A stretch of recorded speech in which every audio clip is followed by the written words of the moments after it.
C'est encore avec de la joie d'être ensemble avec vous aujourd'hui. Nous sommes arrivés au moment d'être ensemble dans cet enseignement qui porte le numéro 14. Et aujourd'hui, nous allons bien écouter un enseignement, une explication concernant le Père Yahva, ce que les gens pensent de lui, ainsi que les paroles de la vérité concernant Yahushua, ainsi que le détournement des gens par les gens de cette vérité qui a causé un grand danger sur votre chemin et sur la planète Terre, bien évidemment.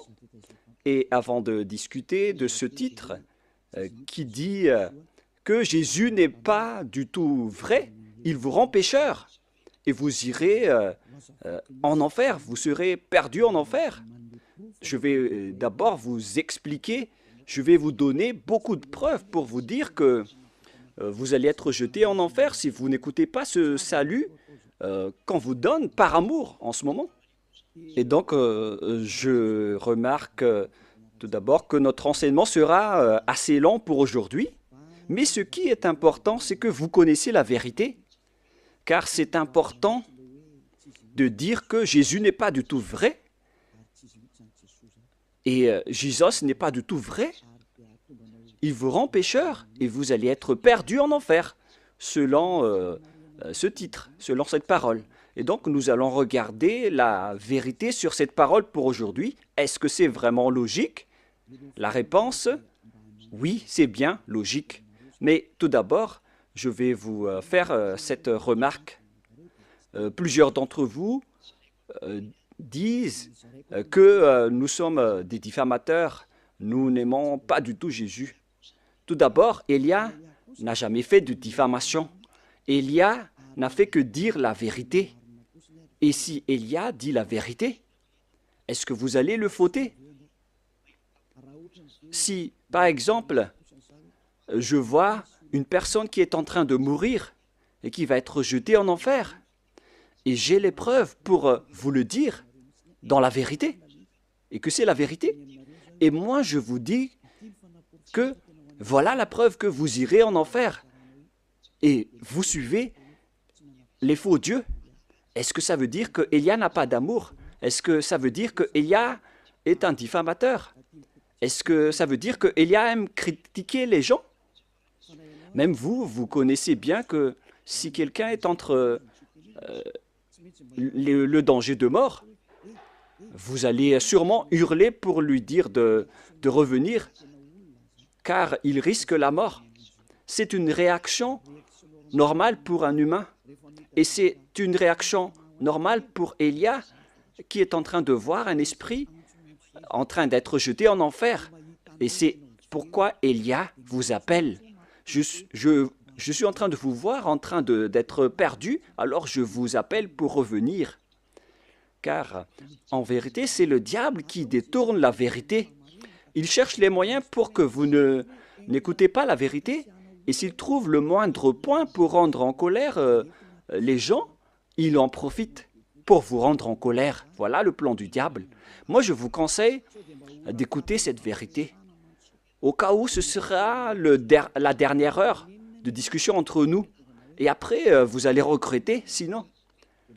Aujourd'hui, l'enseignement va être assez lent. Alors écoutez bien, car je vais expliquer en détail les choses importantes pour que vous ne soyez plus trompés par ces faux dieux. Alors ne vous laissez plus être trompés. Ça suffit maintenant, ces 2000 ans où on vous a fait jeter en enfer. Ça suffit maintenant. Nous allons donc maintenant entrer dans l'introduction concernant le fait de détester et de diffamer Jésus. D'ailleurs, Jésus, il est déjà mauvais car il jette les gens en enfer. Moi, je dis le danger qu'il vous a fait subir, ainsi que les tromperies que Jésus vous a fait. Nous allons commencer depuis le début. D'abord, vous allez écrire 1 dans votre prise de notes d'enseignement. En fait, Jésus vous a rendu pécheur jusqu'à aujourd'hui et auparavant jusqu'à maintenant. Voilà la question pour vous. quiconque suit Jésus, moi je suis déjà allé en Inde, en Afrique, à Togo et aux Comores. Voilà les pays que Elia a déjà visités. J'ai déjà également visité l'Éthiopie. Voilà donc les régions euh, que j'ai visitées et j'ai déjà discuté avec les habitants de ces pays. Mais chacun de ces pays, dans chacun de ces pays, que ce soit les musulmans ou les faux chrétiens, ils disent toujours qu'ils sont pécheurs, surtout ceux qui disent chrétiens, alors que ce sont des faux chrétiens. D'ailleurs, le nom chrétien n'est plus correct car le faux Dieu l'a déjà pris. Donc, le nom a déjà changé car ce terme porte déjà le nom du faux Dieu, donc ce n'est plus correct. En parlant du Christ qui est le Messie, alors les suiveurs de Jésus ont tous déclaré être pécheurs. Et d'ailleurs, le siège des catholiques romaines, vous le connaissez déjà que c'est au Vatican. Pour les protestants, c'est en Angleterre. Maintenant, c'est devenu en Amérique, car l'Amérique, c'est un grand pays. Et tous ces pays déclarent, après discussion avec eux, on leur a dit qu'ils sont avec le faux Dieu. Il faut revenir vers l'original. Mais les Américains ainsi que leurs troupes, ils exigent toujours que ceux qui suivent Jésus sont toujours pécheurs. Et l'ôtement du péché n'est pas du tout possible pour eux, car sur terre, on doit trébucher, et sous le ciel, on doit être trempé. Donc, tous les propos des habitants sur cette planète Terre, ils déclarent tous que tout le monde est pécheur. Alors que selon la Sainte Écriture, Dieu n'écoute pas les pécheurs. C'est dans Ésaïe 59, 1, 2. Nous allons le lire ensemble. Ésaïe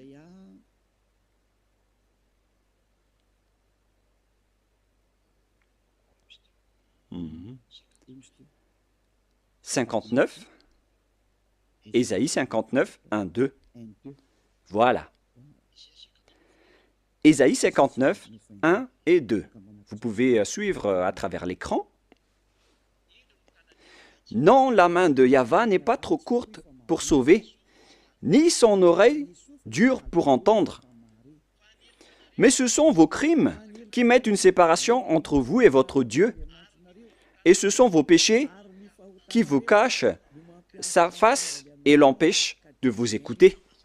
Selon donc la Sainte Écriture, il est directement dit que Dieu n'écoute pas les pécheurs. Même les prophètes l'ont déjà dit, que le Dieu d'Abraham n'écoute jamais et ne veut jamais écouter les pécheurs. Le Dieu d'Abraham déclare bien qu'il n'écoute pas les pécheurs. La question qu'on vous pose, pour vous qui m'écoutez, qui vous a écouté pour vous qui croyez être des fidèles ou des croyants alors que vous êtes toujours pécheurs? Qui vous a écouté? Vous voyez maintenant le grand danger pour votre esprit après votre mort. Et moi, je ne suis pas là pour sauver votre chair. Votre chair,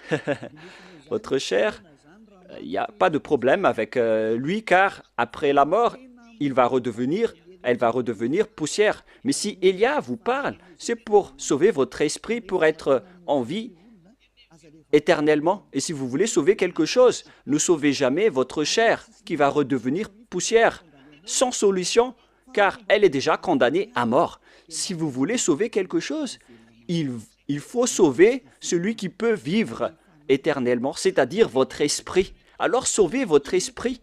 Et la parole que je vous donne en ce moment, c'est une parole pour sauver votre esprit. Donc mettez cette parole en introduction et non pas en numéro 1. Mettez en introduction d'abord car je vais vous expliquer en 1, 2, 3, 4 parties après. Il faut noter que c'est une introduction d'abord. Alors ici la parole est bien claire en disant que les malfaiteurs ainsi que les pécheurs, Dieu ne les écoute jamais. Cette parole est confirmée dans le prochain livre, dans 1 Jean. C'est dans 1 Jean, nous allons voir, pour la gloire de mon cher Père Yava et de mon cher Yahushua, c'est dans 1 Jean, chapitre 3, versets 5 et 6. Vous pouvez directement afficher, même si l'écriture est un peu petite. Or, vous le savez, il a paru pour ôter les péchés, et il n'y a point en lui de péché. Quiconque demeure en lui ne pêche point. Quiconque pêche ne l'a pas vu et ne l'a pas connu. Ici, donc, la parole de Dieu précise bien que quiconque pêche n'a jamais vu ce Dieu et ne l'a jamais connu. Vous ne l'avez jamais vu et vous ne l'avez jamais connu. Vous voyez bien que c'est un grand danger. Alors que Jésus ou Jesus, il vous a toujours enseigné que tous ceux qui sont avec lui sont pécheurs et ne sont jamais ôtés de vos péchés. Et d'ailleurs, il vous a encouragé en disant que Dieu vous comprenne en tant que Dieu. À quel moment Dieu comprend les pécheurs? Ici, il dit bien que quiconque pêche ne l'a pas vu et ne l'a pas connu. C'est-à-dire que c'est un grand danger. Un grand danger. Vous devez hurler en disant que votre chemin est en danger. Voilà, Élia, il a vu le danger, il vous appelle pour revenir rapidement car vous faites fausse route. Vous allez être tué par les diables en enfer. Et dans le verset 8, il y a encore pire. Voilà ce qui est plus grave. Écoutez bien. Verset 8, 1 Jean 3, 8. Celui qui pêche est du diable, car le diable pêche dès le commencement. Vous voyez ainsi, les pécheurs, selon la Sainte Écriture juive, ils viennent du diable. Qui est alors le Dieu que vous avez adoré et qui vous a rendu pécheur? Voilà le danger pour vous. Vous devez être conscient. Vous qui êtes toujours pécheur, et vous insistez toujours à rester pécheur. Vous pleurez d'être des pécheurs non méritants. Vous cherchez toujours les moyens à rester grand pécheur, selon vos propos. Alors que la parole dit ici que ces genres de personnes viennent du diable. Alors pourquoi pas Élia ne va pas se lever pour vous dire, en voyant ce grand danger, que Jésus ou Jesus vous fait subir? Pourquoi Élia ne va pas parler? Est-ce que Élia sera fautif en vous disant d'écouter cette parole? Car vous êtes sur le point de mourir. Et je vous ai donné la preuve. Est-ce que Élia serait fautif? Si vous étiez à ma place, vous auriez dû hurler comme moi, en disant « Hé, ne faites pas ça, revenez vite !» Et comment vous dites que si je dis ça, je diffame et je n'ai pas d'amour? Comment vous osez classer ce genre de personne en une personne qui provoque la guerre? Non, non, non. Élia voit le danger pour une personne. Et si cette personne est toujours consciente, il faut toujours la sauver. Mais si elle n'est plus consciente, tant pis pour elle. Le rôle de Élia, c'est d'enseigner et de vous conseiller. Mais si vous choisissez de faire le plongeon en enfer, alors continuez votre chemin. Ça ne regarde que vous. On ne rentre plus en détail. Mais il y a encore beaucoup de gens qui cherchent le salut, y compris vous qui me regardez en ce moment. Plusieurs gens cherchent le salut et je vous souhaite d'être parmi ces personnes. C'est pourquoi je me tiens debout pour chercher les gens qui cherchent le salut, car on ne sait jamais. Peut-être, parfois et souvent, ce sont des gens qu'on ne pense pas du tout qui cherchent le salut. Alors, Élia vous conseille, ne mettez plus dans la tête que Élia est un diffamateur ou Élia fait ceci ou cela. Enlevez-vous cette mentalité du diable qui vous a fait boucher les oreilles pour que vous n'écoutez jamais la vérité. Une fois que Élia est là pour vous sauver, c'est Élia qui est arrivé parmi vous, ce que tout le monde entier a tant attendu, en disant que Élie va arriver. On parle de Élia, celui que vous voyez en ce moment. Il va sauver les gens pour revenir le cœur du Père Yahva vers les humains et faire revenir vos cœurs auprès du Père Yahva pour que vous ne péchiez plus. La question se pose, si je détiens le pouvoir pour que vous ne péchiez plus, quelle est ma faute? Répondez-moi. Quelle est la faute d'Élia à ce sujet? C'est le diable qui doit être en colère contre Élia. Ça, c'est logique. Si les diables sont en colère, ça c'est logique, car Élia sauve les gens pour qu'ils ne sont plus pécheurs.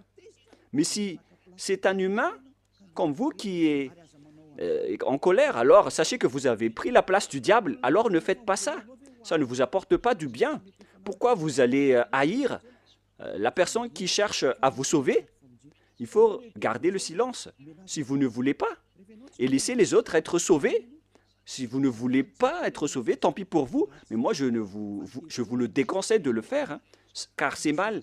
C'est le diable qui a des points avec le péché, mais vous n'avez rien.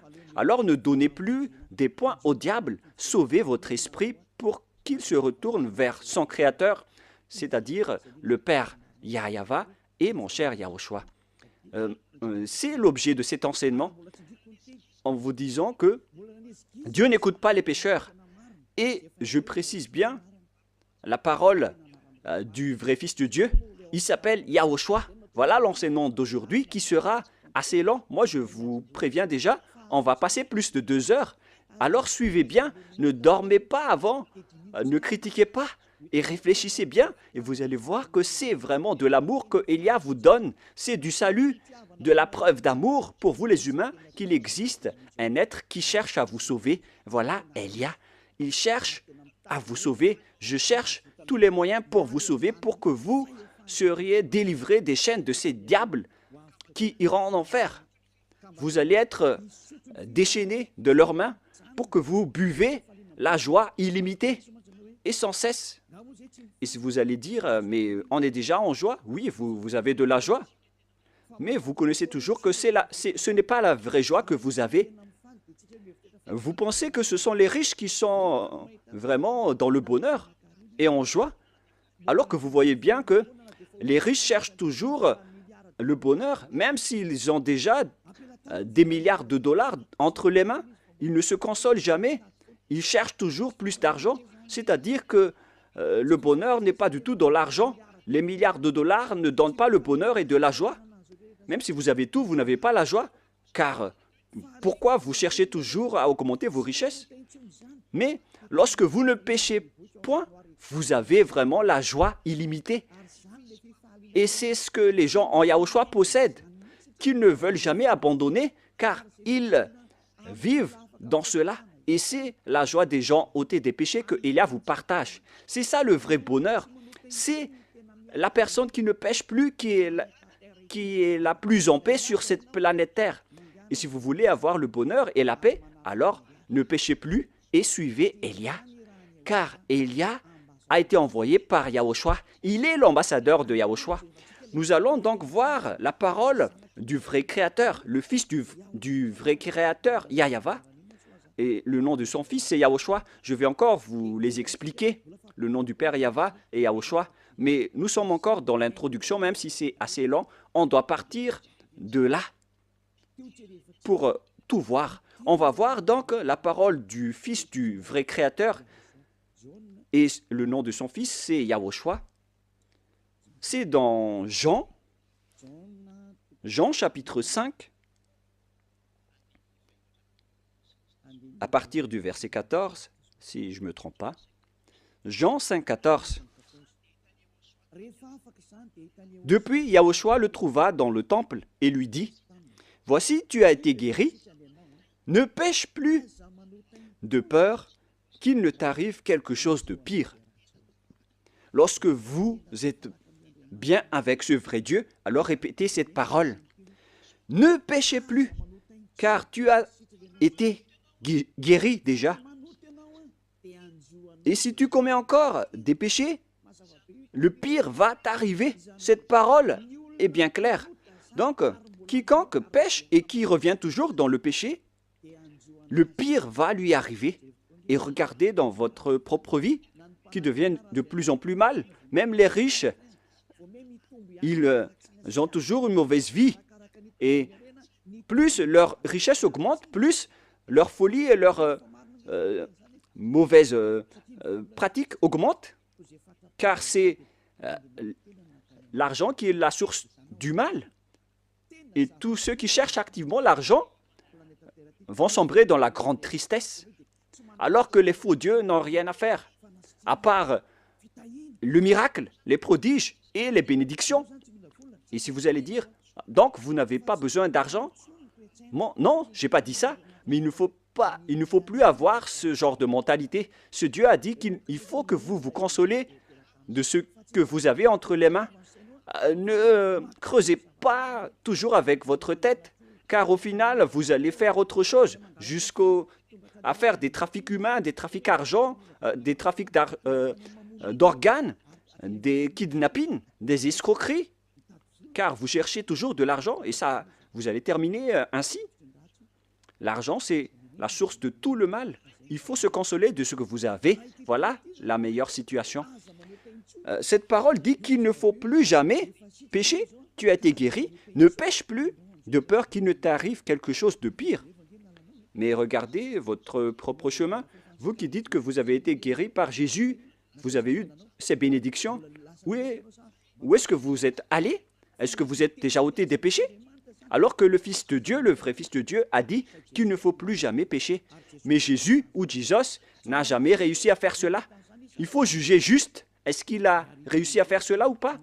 Et vous allez tous dire, y compris vos religieux pasteurs et prêtres, ils ont toujours déclaré dans l'émission de la télévision de Yahushua qu'aucune personne ne peut être ôtée de ses péchés. Voilà, lorsque vous adorez Jésus ou Jesus, alors que la Sainte Écriture dit qu'il ne faut plus jamais pécher. Vous voyez la contradiction? C'est la preuve que Jésus n'est pas du tout vrai. Il vous rend pécheur et il vous jette en enfer. Élia vous dit aujourd'hui de quitter ce faux Dieu.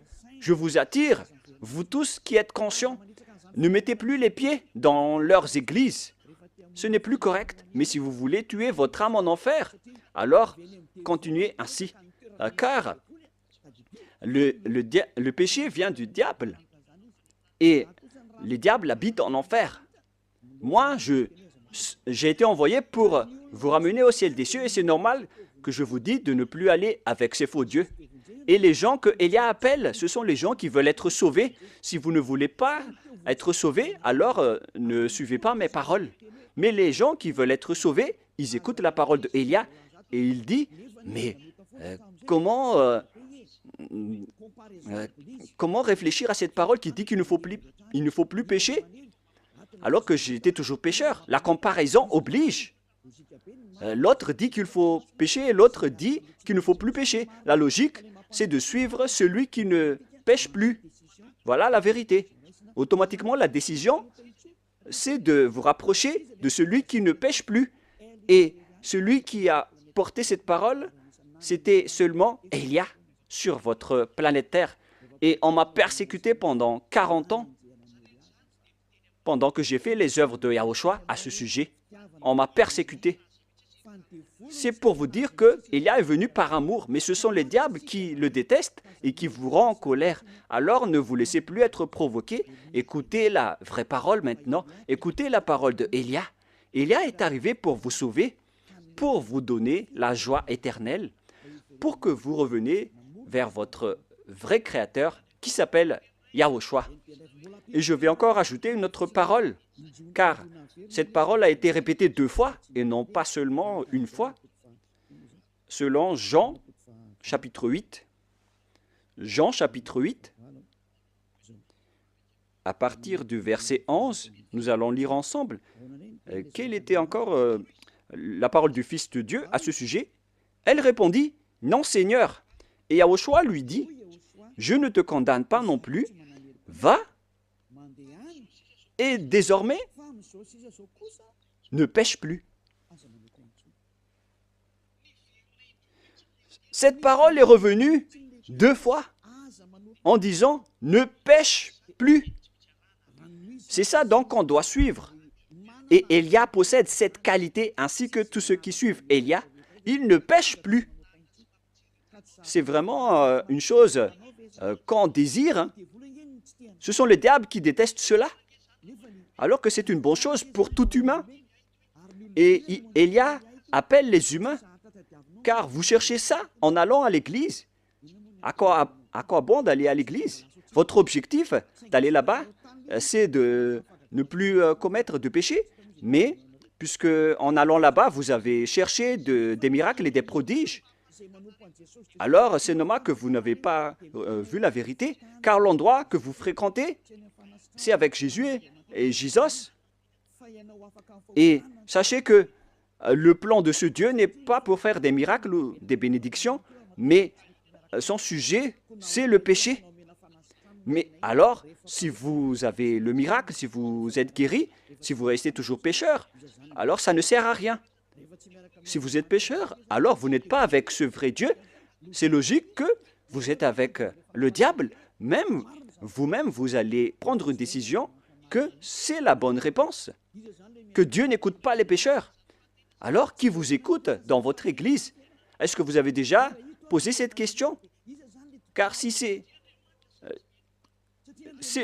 celui-là le vrai Dieu qui n'écoute pas les pécheurs et que les pécheurs viennent du diable, alors l'endroit que vous fréquentez, c'est un endroit qui appartient à qui? Et vous vénérez qui? Vous priez à qui? Le schéma est très grave. Hein? Ce n'est pas de la diffamation. Si vous réfléchissez bien, vous allez déduire que la parole de Élia est vraie. Vous devriez même remercier Élia, car Élia est venu pour vous sauver. Et mes paroles ôtent les péchés que les autres religions n'ont pas réussi à faire jusqu'à maintenant. Ce sont seulement les envoyés du ciel des cieux qui peuvent sauver les gens, comme Yahushua, mon cher grand frère. Mais vous, entre humains, entre pécheurs, comment est-ce possible que vous allez réussir à vous délivrer entre vous-mêmes? Par exemple, entre prisonniers, vous êtes prisonniers ensemble. Comment l'autre prisonnier peut vous libérer? Il faut que c'est une personne venant de l'extérieur qui vous libère. La personne qui est prisonnière avec vous reste collée avec vous en prison. Et pareil, ce sont les personnes qui ne sont pas pécheurs qui peuvent sauver les gens pécheurs. Ça, c'est logique. Ce sont les gens à l'extérieur de la prison qui peuvent libérer les gens à l'intérieur de la prison et non pas les gens qui sont à l'intérieur de la prison. Ce ne sont pas les personnes pécheurs qui peuvent sauver les autres personnes pécheurs. Ce sont les envoyés, les êtres qui ne sont pas pécheurs, qui peuvent sauver les personnes pécheurs. C'est pourquoi Élia est arrivé. Alors, n'écoutez plus les faux dieux, car au final, ce vrai Dieu va être en colère contre vous, car on est en train de vous sauver. Et pourquoi vous faites encore de grands propos? Maintenant, nous allons entrer dans la deuxième partie, après cette explication, après cette corps d'introduction, qui a dit que Dieu n'écoute jamais les pécheurs. Les pécheurs viennent du diable. Et tout ce que vous faites en tant que pécheur vient du diable. Alors n'écoutez plus ces derniers, écoutez vraiment le vrai Dieu.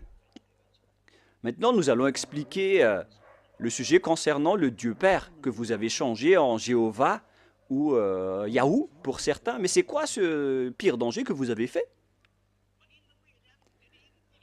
Pourquoi Élia vous parle de ce grand danger?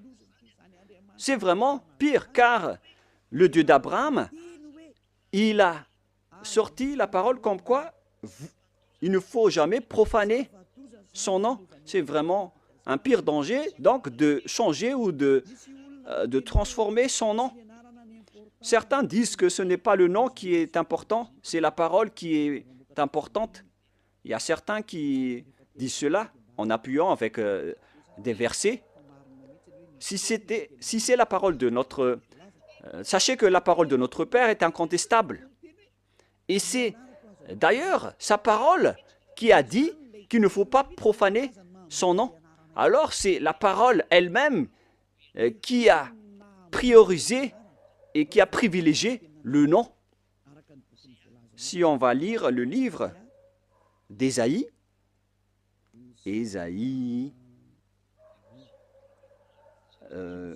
c'est dans le chapitre 48, 11, si je ne me trompe pas. Ah, où elle est passée? Voilà. Ésaïe 48, 11. Voilà la parole. Ésaïe 48, 11. Pour répondre aux gens qui ont dit que Le nom n'est pas important, c'est la parole qui est importante. Nous allons entrer dans tous ces sujets avec le sujet des 10 commandements, le sujet de Yahushua. Les gens aussi parlent de Elia. C'est pourquoi on va parler de tous ces sujets. C'est pourquoi notre enseignement va être long. On va passer plus de 2 heures, même en 3 heures. Et si vous allez dire pourquoi on ne va pas écouter jusqu'à cette durée, mais wow, les esprits qui ont soif d'être sauvés, ils écoutent la parole de Elia. C'est vraiment merveilleux d'écouter la parole de Elia. Hein. Et vous allez voir que c'est vraiment de la joie de voir Elia, car Elia va emmener des gens pour être sauvés au ciel des cieux. Cet objectif est vraiment magnifique. Le fait de vous emmener au ciel des cieux et de vous enlever de la chaîne des diables, ainsi que des péchés, car ni les prêtres ni les pasteurs n'ont pas réussi à ôter les gens de leurs péchés. C'est Élia seulement qui a réussi à le faire. Et tous ceux qui sont avec Élia sont vraiment et complètement libérés, car Élia a vraiment été envoyé par le Dieu d'Abraham, qui s'appelle Yahyaha. On revient à la parole. C'est par l'amour de moi, pour l'amour de moi, je veux agir. Car comment mon nom serait-il profané? Vous voyez que le nom est important. Il ne faut pas profaner son nom. Alors il faut restituer son nom. Je ne donnerai pas ma gloire aux autres. Donc si vous avez changé son nom en Jéhovah ou Allah par exemple, déjà son nom a été changé. Donc vous êtes en train de donner gloire aux autres dieux. Que ce soit Jéhovah ou Allah. Voilà donc le nom des dieux des autres. Alors qu'il dit bien que il ne faut pas profaner mon nom et je ne donnerai pas ma gloire aux autres. Il faut alors restituer son vrai nom. Il s'agit de sa parole. Mais les religieux étranges, bizarres, ont dit que ce n'est pas le nom qui est important, c'est la parole qui est importante. Alors que ici, c'est la parole elle-même qui précise que le nom est important pour le Dieu d'Abraham. Il ne faut pas toucher à mon nom, les gens, selon le Père Yahva. Mais si vous voulez me déclarer la guerre, alors faites-le. Il dit ici qu'il ne faut pas profaner mon nom. Hélas, on a profané mon nom. Et tous ceux qui changent le Père Yahva le rend en colère. Si vous voulez le rendre en colère, alors changez son nom. Si vous ne voulez pas lui donner gloire, alors changez son nom. Et il va être en guerre contre vous, car déjà, Élia vous enseigne déjà la vérité. La loi que nous voyons ici est claire. Il ne faut jamais changer son nom. Dieu est vraiment exigeant avec son nom. Il ne faut pas profaner son nom. Lorsque vous changez son nom, c'est-à-dire qu'en même temps, vous profanez son nom en changeant en nom d'autres dieux et vous donnez sa gloire aux autres. Au lieu d'appeler Yahyaha, vous avez appelé Jéhovah ou Allah. Ce n'est pas du tout correct. Je vais vous donner la preuve. Pour vous qui dites que, pourquoi vous dites que notre Dieu est faux? Qui est le vrai Dieu selon vous? Vous devez lire dans votre Bible, dans la préambule, dans la Bible catholique romaine, dans la préambule, dans l'introduction, il est écrit que la Bible, l'Ancien Testament ainsi que le Nouveau Testament a été traduit depuis la langue hébreu ancienne ou moderne. C'est-à-dire que si vous voulez regarder la Sainte Écriture, il faut regarder à travers dans la langue ancienne hébreu ou juif. Donc, puisque la langue hébreu appartient aux juifs, alors il ne faut pas que ce sont les Français qui maîtrisent le malgache plus que les malgaches en disant que les meilleurs en malgache, ce sont les Français, ou les meilleurs en français, ce sont les Anglais. Ce n'est pas logique. Il faut que ce sont les propriétaires de la langue qui prouvent quel est le nom de leur Dieu. C'est pourquoi on doit regarder le Sefer Torah. Et le Dieu d'Abraham, c'est le Dieu d'Abraham. est donc le Dieu d'Hébreu, car Abraham est un Hébreu. Nous allons d'ailleurs rechercher ce verset. Voilà.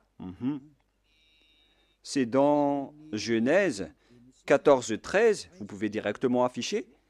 Genèse 14, 13. Un fuyard vint l'annoncer. Genèse 14, 13. Un fuyard vient l'annoncer à Abraham, l'Hébreu, celui qui habitait parmi la chaîne de Mamré, l'Amorin, frère d'Escol et frère d'Aner.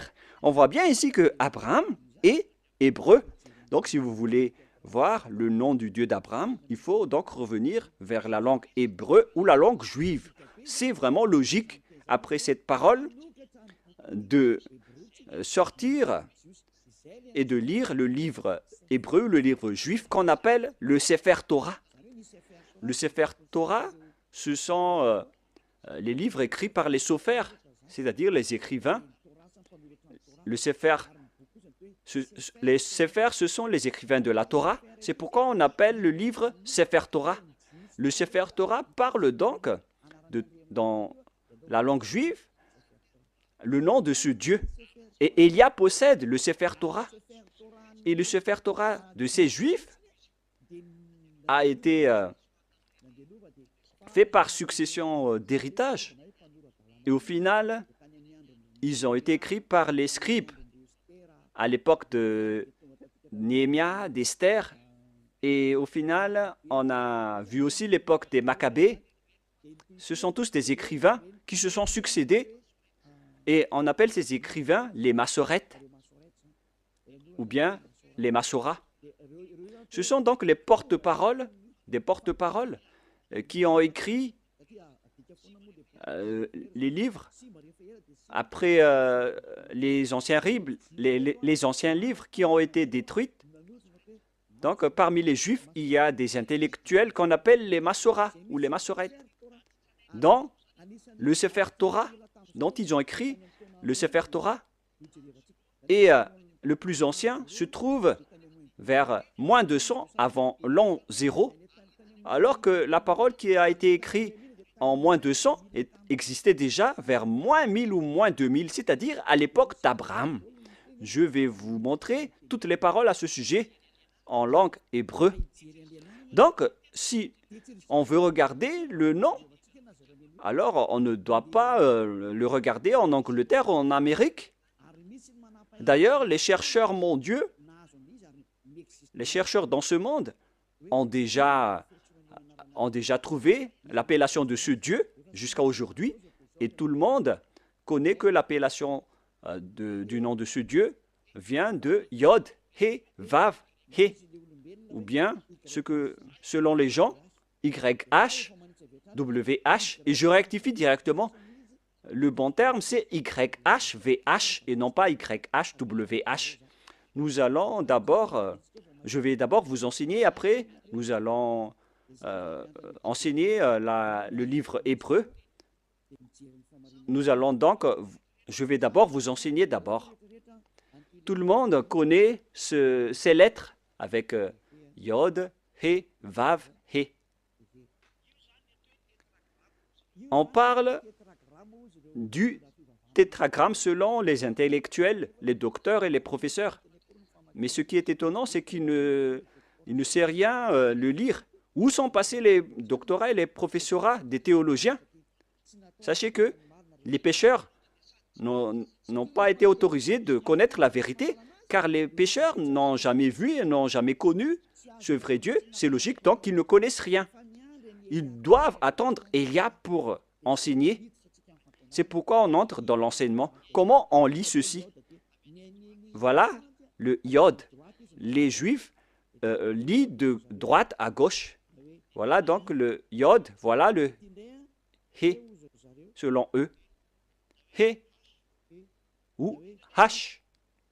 Et celui-là, c'est un V, selon eux. V. Vav, selon eux. Vav. C'est-à-dire V-A-V.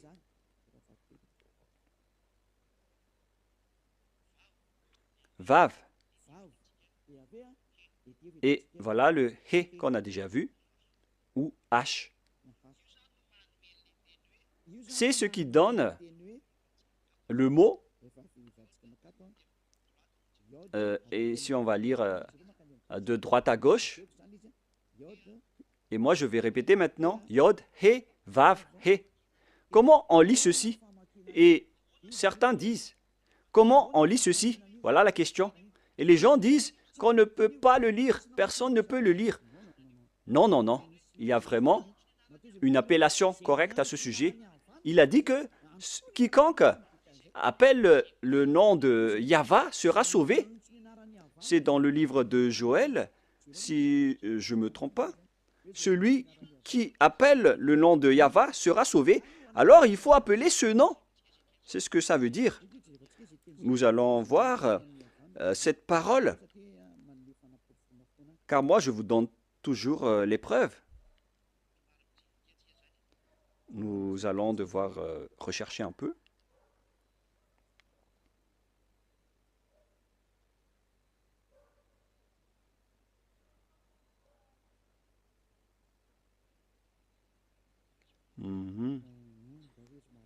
Je vais d'abord rechercher cette parole rapidement.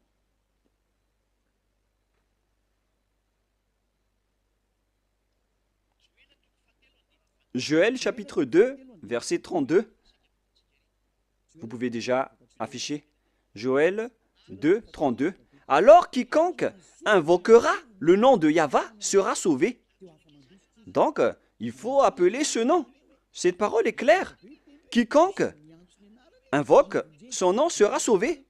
Et pour certains ceux qui disent que personne ne peut appeler son nom, c'est faux. Vous voyez la contradiction avec la parole? Ils ont caché la vérité et ils ont caché le nom pour que les gens appellent toujours Jéhovah ou Allah, pour qu'ils n'appellent jamais le vrai Dieu. Voilà le plan du diable pour détruire les gens. Vous méritez d'être sauvés et accepter d'être sauvés. Vous voyez maintenant qu'ils contredisent toute la vérité. Alors que pourquoi vous appelez Allah ou Jéhovah? C'est-à-dire qu'on peut invoquer le nom de Dieu. Et voilà la vérité. On peut invoquer le nom de Dieu, mais puisque vous avez changé le nom original, donc c'est normal que vous êtes resté dans le péché. C'est normal aussi que Élia est revenu pour faire revenir le nom original. Et c'est le vrai nom que Élia a restitué. Élia est arrivé pour vous sauver. Revenez vers la vérité. Nous voyons donc qu'on doit l'invoquer. Et, excusez-moi, Élia n'a pas besoin de le chercher. Il connaît le nom de son père qui a envoyé Élia. Je connais celui qui m'a envoyé. Je connais son nom. Je n'ai pas besoin de chercher son nom, car je connais le nom de celui qui m'a envoyé. Mais là, je suis en train de vous donner la preuve dans votre livre. Le prophète Moshe l'a déjà écrit, et je vais donc vous le donner. Nous voyons ici maintenant, nous allons voir maintenant le livre hébreu, le livre juif, qu'on appelle le Sefer Torah. J'espère que l'image sera assez grande pour bien vous montrer. Voilà le Sefer Torah, écrit par les Massorètes ou les Massoras. Voilà. Au coin, on voit le terme hébreu massorétique texte. C'est-à-dire que ce sont ces Massorètes qui ont sorti l'enseignement et le livre. Ce sont des intellectuels, ce sont des coordonnateurs, y compris Ezra, Néhémia, vers l'ancienne époque, vers moins 400. Et après, ils ont été succédés par les autres. On parle de date approximative. Ce n'est pas précisé. Et après, il y avait aussi les écrivains qu'on appelait les Maccabées. Mais la parole que je vais vous donner, ce sont la parole des Massorètes que nous allons lire dans Exode ou Shemot en hébreu. Shemot chapitre 15, verset 2. Voilà, nous avons la version française. Et l'hébreu va sortir après. Shemot chapitre 15, verset 2 et 3. Pour vous qui possédez le livre hébreu ou la livre hébreu, vous pouvez lire celle-ci. Exode 15, 2 et 3. Voilà la langue hébreu qu'on voit ici. Nous allons un peu traîner dans cette partie, mais ce n'est pas grave car c'est le bon départ. Et voilà le rôle de Elia, il va restituer le nom avec cette base. Voilà donc l'écriture en griffe, en violet. Voilà. Avziv, Vzimrat, Ya. Voilà donc la translittération en jaune. Avziv, Vzimrat, Ya, Valim, Ishwa, Vajim, Valveu, Varum, Menu. Voilà la lecture en langue hébreu. Pour vous qui lisez en hébreu, la traduction est à côté. Je répète bien. Aziv, Vzimrat, Ya, Valish, Lin, Yash, Elu, El, Avi, Varum, Enu.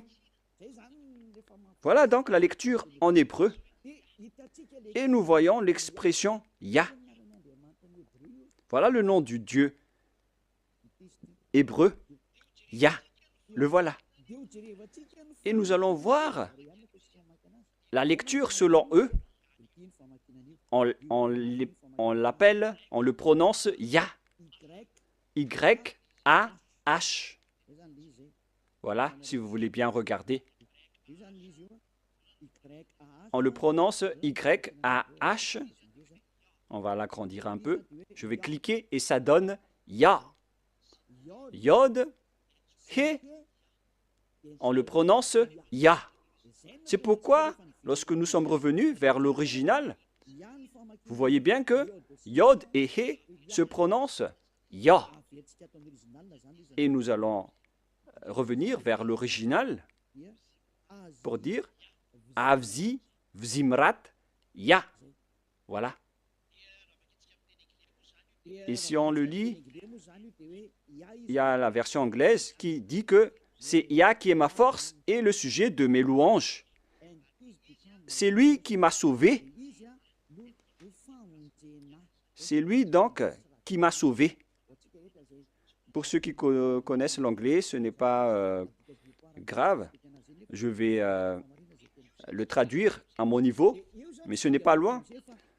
Mais ce qu'on voit ici, c'est que la bonne prononciation de Yod et He, c'est Ya. Souvenez-vous bien de cela. Lorsque vous voyez les formes Yod et He, comme ici au milieu, et je vais cliquer, et il va sortir ici. Lorsque nous voyons la forme Yod et He, que je vais d'ailleurs capturer en photo pour qu'on les enseigne en particulier, puisqu'on va continuer à traîner un peu dans cette partie. Donc, voilà, je peux bien vous expliquer. Voilà. Et lorsque si nous allons prendre cette image, voilà le Yod et voilà le He. Le voilà. Voilà le Yod ou Y. On va écrire en rouge Y. Et voilà le He. Ou bien le H. C'est le H. Lorsqu'on a rassemblé la prononciation de Yod et He, ça donne I, A, H ou Ya. C'est-à-dire, lorsqu'on lit, ça donne le mot et l'écriture Ya. Oh, c'est devenu trop rouge. Ya. Voilà. Et c'est Ya qui est devenu la bonne prononciation au final. Donc, souvenez-vous bien que lorsque vous voyez les formes Yod et He, alors la prononciation c'est Ya. Il ne faut plus chercher loin. On le lit directement Ya. Et comment on lit maintenant le Yod, He, Vav, He? Comment on prononce ce mot? On va le faire petit à petit.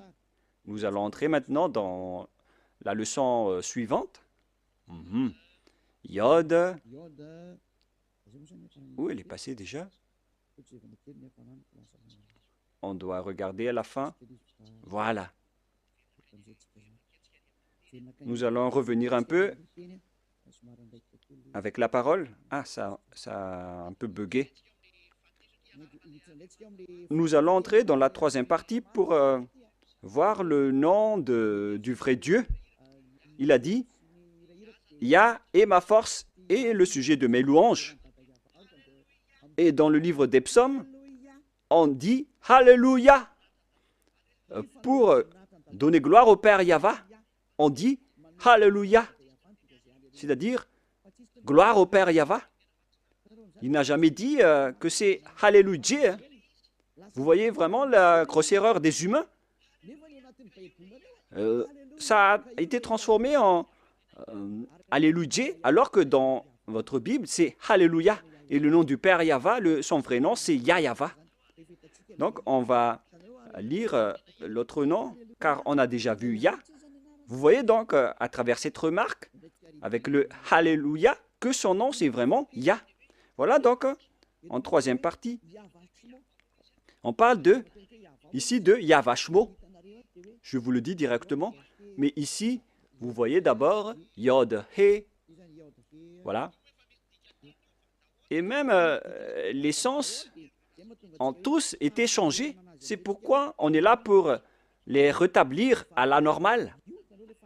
Après les fausses translittérations, ils ont créé le nom de Jéhovah ou Yehovah, alors que ça n'existe pas du tout, cette prononciation. Alors, quelle est la bonne translittération? Voilà donc les mauvaises translittérations à cause des changements des humains. Ils ont changé carrément. Alors, on voit dans le verset 3, la lecture juive, c'est Yahva. La lecture de Yod He Vav He, que je vais prendre en photo également pour vous lire, c'est vraiment facile. Hein? Une fois que vous avez connu cet enseignement, vous allez être ôté de vos péchés et vous ne péchez plus jamais. C'est le rôle de Elia de vous restituer la vérité pour que vous la connaissez. Nous allons continuer maintenant. Voilà le Yod He que nous allons écrire en rouge. Voilà donc le sens. Et nous savons tous que Yod et He veut dire Yah. On n'en parle plus. C'est déjà clair. Jusque-là, on connaît que c'est Yah. Et qu'en est-il du Vav et de He? Vav ou W, A et H. Yahva. Comment on prononce ce W? Car il y a des gens fous qui ont créé Yahvé et certains ont aussi créé Jéhovah ou bien Yahou. Quelle est la bonne prononciation selon les Juifs de ce W? On pose la question à ce W, quelle est ta bonne prononciation? Car tous les humains sont en réflexion à ce sujet. Elia ne réfléchit plus à ce sujet car j'ai déjà connu ce nom depuis chez nous. C'est pourquoi mon nom, Ziadia Elia. Ce nom ne vient pas de chez vous, ça n'existe pas chez vous. C'est un nom qui vient de chez nous. Ziadia Elia. Et nous vous enseignons le nom de celui qui nous a envoyé, le Dieu Père qui est assis sur sa grande trône, la grande lumière qui nous a envoyé, notamment Elia qui est arrivé parmi vous, qui vous dit la vérité et qui vous restitue la vérité qui est écrite dans votre livre. Voilà ce qui est écrit, mais que vous avez changé en autre chose. Il est bien précisé que la parole dit que c'est Yahva Shmo. Comment on lit vraiment le W en hébreu? Car on a déjà vu Yah, on a déjà vu Va. Est-ce que c'est Wa, la prononciation, comme avec les Anglais, ou est-ce qu'on le prononce Va? Et moi, je vous donne déjà la réponse que la bonne prononciation, c'est Va. Là, c'est clair. Nous allons enchaîner avec cette prochaine leçon. Pourquoi Elia exige que le nom doit être Yahva? C'est vraiment son appellation. au ciel des cieux. Et c'est pourquoi les gens sont ôtés des péchés après avoir invoqué le nom de Yahva. Et quiconque invoque le nom de Yahva sera sauvé et sera ôté des péchés après le baptême en Yahushua. Nous allons encore en parler après. Et voilà, donc, la parole est claire. Avec la prononciation de ce W, nous allons maintenant voir la bonne prononciation de ce W en langue hébreu. Et nous allons le voir dans Wikipédia, qui regroupe plusieurs intellectuels partout dans le monde. Moi, je précise bien que Elia connaît déjà que la prononciation de ce nom, c'est Yahva, depuis chez nous. Alors que vous aussi, les intellectuels sur Terre, vous connaissez aussi l'appellation. Donc, il faut regarder avec les propriétaires de la parole. Il ne faut pas que ce soit vous, les Malagasy, les Français ou les Anglais, qui va faire sortir la parole. Il ne faut pas faire ce mauvaise aventure. Il faut revenir avec les propriétaires de la langue. Allons-y alors. Patientez un peu, car je vais encore chercher le verset. Ah, je l'ai encore égaré. Voilà. Patientez un peu, car je vais regarder le verset. Et les techniciens, vous pouvez directement afficher après pour que ça soit magnifique. Voilà, vous pouvez afficher maintenant. Je l'ai retrouvé. Il s'agit donc d'une autre déclaration qui dit que, selon Wikipédia, d'après wikipedia.org, que vous voyez ici, wikipedia.org, une plateforme qui regroupe tous les intellectuels partout dans le monde concernant les alphabets hébreux. On ne va pas parler anglais, on va faire sortir la parole. On va montrer la parole. Selon eux, le script type veut dire, on l'a vu, vers la période moins 200 à moins 100 avant Yahushua jusqu'à présent. C'est-à-dire, ça a débuté depuis moins 200 jusqu'à moins 100, jusqu'à aujourd'hui.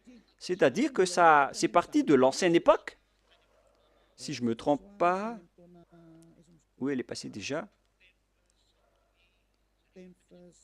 C'était vers le 10th century.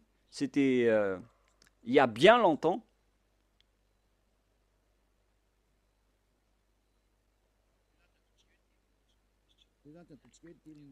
On va partir de ce second, c'est-à-dire vers moins 200, moins 180, moins 170, moins 150, jusqu'à moins 100, moins 80, moins 70, jusqu'à aujourd'hui,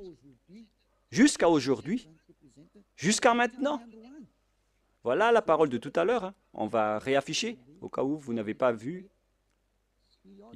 Période 50 first century avant Yahushua, jusqu'à maintenant, jusqu'à aujourd'hui. Quelle est alors la lecture hébreu de la lettre W? Car c'est W qui est écrit là, alors que ce n'est pas un W, c'est V. Est-ce que c'est clair pour ceux qui écoutent? Nous allons lire la translittération ici en bas pour ne pas perdre notre temps. Alphabet, prononciation. Et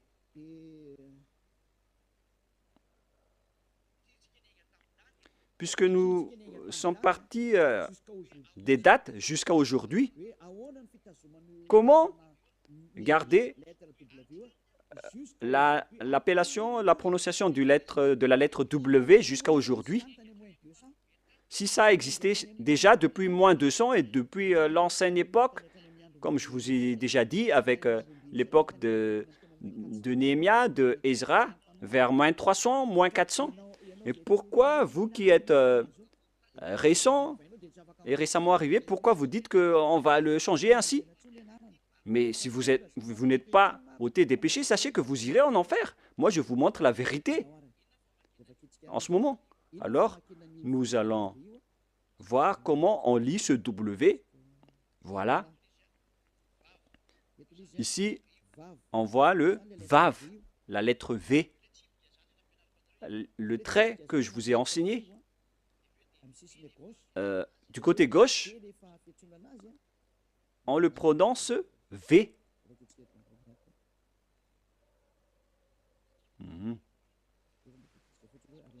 Nous allons lire jusqu'à la fin pour avoir le bonne expression. I. Et voilà le Vav, V-A-V. Je peux bouger maintenant. Je peux le bouger. On voit que c'est le Vav, comme si vous fermez la bouche. Vav. Comment on lit ceci? V comme vogue, c'est-à-dire V comme comment on prononce vogue. Donc, la forme Vav, on la prononce vraiment en V comme vogue. Voilà donc la prononciation. Dans ce coin, on voit les prononciations. Et on voit ici que la prononciation de Vav, que ce soit en hébreu ancien ou moderne, la propriétaire de la langue ont tous précisé qu'on le prononce V. Alors ne faites pas de mauvaises aventures en disant que c'est Yahou qui est le nom du Dieu Père. C'est le diable qui a dit cela. Et d'ailleurs, vous n'êtes pas ôté de vos péchés. Vous transgressez la loi. Et si on a vu que V comme vogue se lit V, alors le Vav veut dire V. Et si certains vont dire que ça peut changer en autre chose, en autre